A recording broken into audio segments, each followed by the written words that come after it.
Hey, welcome back, guys. So today on this video, we're talking about Perplexity AI, and more specifically, I'm going to quickly answer a question I keep getting a lot on my other video, and that is, how do you use the Perplexity AI Discover page? So let's go ahead and talk about this. First off, guys, a real quick video, not too many steps involved, so be sure to stick around to the end of the video. But why would you want to use the Perplexity AI Discover page anyways? Well, that's pretty easy. If you're running an online business, especially if it's content driven, Perplexity AI has a Discover page that's going to keep you up to date on any kind of current events or news feeds in your particular industry. Whatever the case is, it's a pretty easy process. It's handled here in your Perplexity AI account. Check my video description. I'll try to leave more information there. But I've already logged into my Perplexity account, and this is the home screen. Now, in order to use the Discover function, what you're going to do is click here on the left, Discover. So before you go any further, I want to let you know Discover is kind of like the For You page on TikTok or maybe your homepage on YouTube. So you can kind of customize it to topics or interests that you're interested in. So first, right here on the top, you're going to see different sections. So for example, if you are doing content strategies with sports or arts, you can go ahead and click in here. So sport, and you can see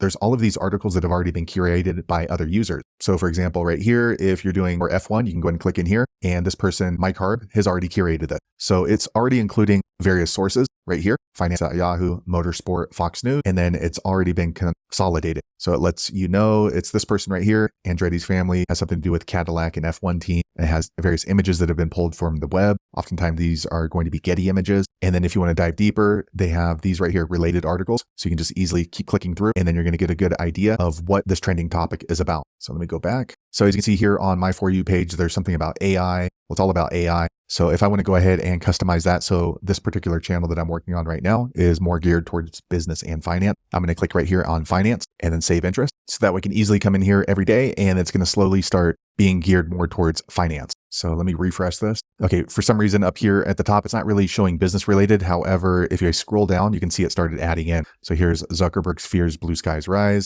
Fed backs gradual cuts, Macy's employee hit 154 million. So I have my search history turned on. So hopefully as time goes on, Perplexity is going to be able to craft this For You page for me, more geared towards finance or business. The weird thing is it's not really customizable by too much aside from just clicking on here, personalize Discover, and then click on finance. So as you can see, there's no way for me to kind of search or add in a specific topic. So for example, if I want to have any articles that are related to Google ads or YouTube ads, there's no way to type that in, just these 5 basic functions. So there you have it, guys. If you were wondering how to use Perplexity Discover, that's the easiest way I know how to do it. You can see it's kind of a rudimentary, very, very basic way to get content ideas if you're running a content business. Hopefully you found that video useful. If so, click thumbs up or maybe consider subscribing to my channel, and I hope to see you on the next video. Thanks again for watching.